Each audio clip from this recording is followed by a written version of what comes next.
If I would ask you, name the richest and the most powerful family in history, undoubtedly all of you will point fingers. Rothschilds, they are the mother of the capitalists and are blamed for everything bad that happens in the world, from financial crisis to world wars. Some people even estimate their wealth at a total sum of the $500 trillion.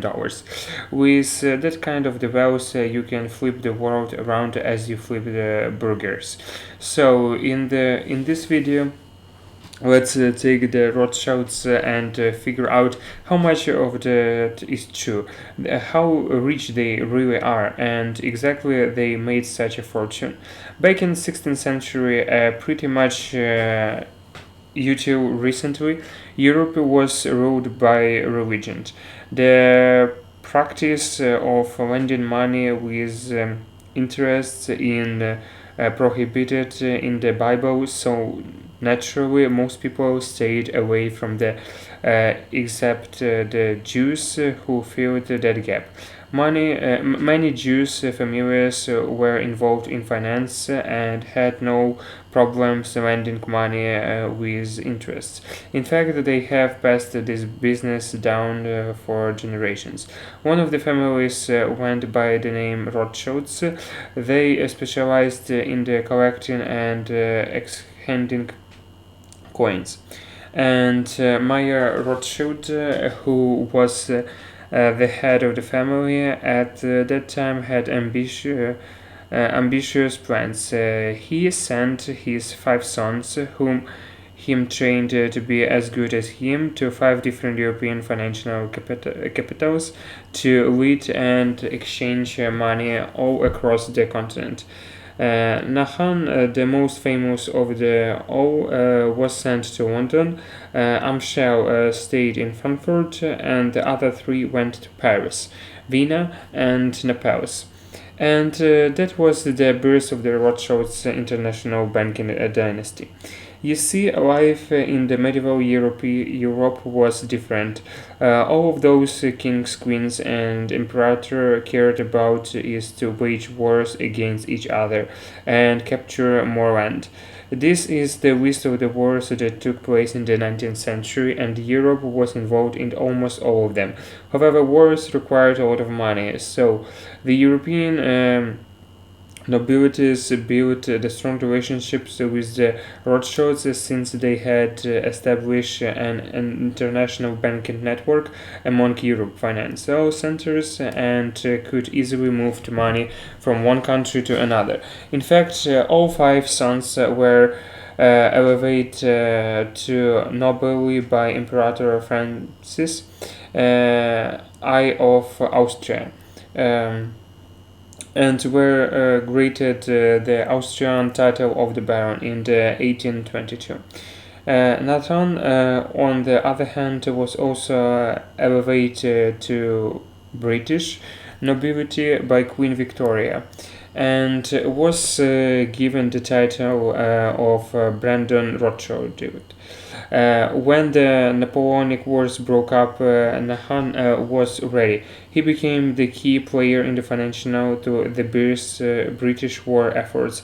He was responsible for organizing the shipments of gold to army across Europe. The brothers have helped him to coordinate activities all across the continent, and the family developed the network of agents, ships, and countries to transport goods during the wartime. It made the family so powerful that Nahan received the news of the Wellington's victory at the Battle of Waterloo a day before the government messenger arrived. With so many wars all across Europe, it was difficult to preserve your wealth, so the family would always provide loans to different European governments and keep generating invests instead of physically keeping their wealth. In fact, after the French Revolution, Rothschilds invested heavily in the mining, and railroad businesses. The family began to invest into different companies all across Europe. They purchased multiple wine businesses, put names of businesses, invested heavily in the East India to the point where they had some control over it and bought a big in the share in the bees. One of the largest diamond companies, Mayer Rothschild, careful arranged marriage between first and the second cousins to keep the fortune in the family.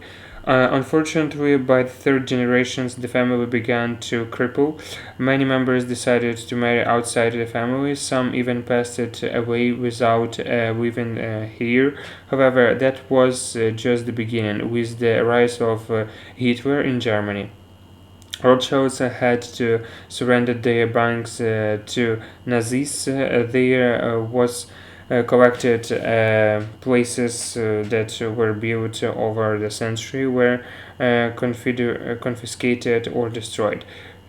The painting and art that family has been collecting for generations have been taken, and the family had to secretly flee the country before getting arrested. However, one of them was captured, Louis Naheli de Rothschild, and had to pay the largest ransom payment in history. In total, sums of $21 million. In the 1930s, their rational was nationalized by the French government, and when Hitler took over France, the Paris branch was also confiscated. Rothschilds are certainly still one of the wealthiest families in the world, but nowhere close to what they have been before. Their wealth is spread among so many family members that none of them is as powerful as people think. In fact, the world GDP around $90 trillion, so that $500 trillion worth is nothing but a myth. In fact, even the claimed $400 billion is the exaggerations. Of course, it had to believe that, but five sons who built the empire are gone long ago, and preserving such as enormous wealth is not easy, especially when Hitler came to power. And now it's your turn. What do you think? How powerful do you think it's the family today? Anyways, give this video a thumbs up if you have enjoyed and hit that subscribe button. Thank you for watching, and I see you in the next one.